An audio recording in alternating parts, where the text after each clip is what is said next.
ছোটবেলায় এটা কে কে ট্রাই করেছো একটু শেয়ার করে ফেলো আমাদের আজকের সাথে। দিনে অন্তত জাল দেওয়া খাবার খাই না, যতদিন মানে যতক্ষণ চতুর্দশী আছে ততক্ষণ আমরা জাল দেওয়া কিছু খাই না। তো দুধ, গরুর দুধটা দেবো না, এই জন্য আমল দুধটা, দুধ না দিলে খেতে ভালো লাগে না। আর আমার মহাদেব গেছে এখন সন্দেশ আনতে, তার জন্য ওয়েট করছি, সন্দেশ আনবে তারপর সব একসাথে মাখবো।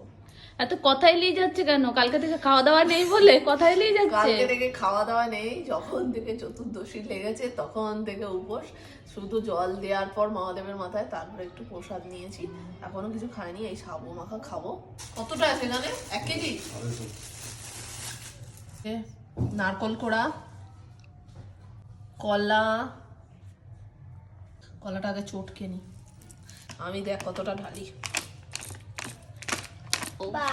সব দিয়ে দিস না, কিছুটা খাওয়ার জন্য রাখিস আলাদা ভাবে।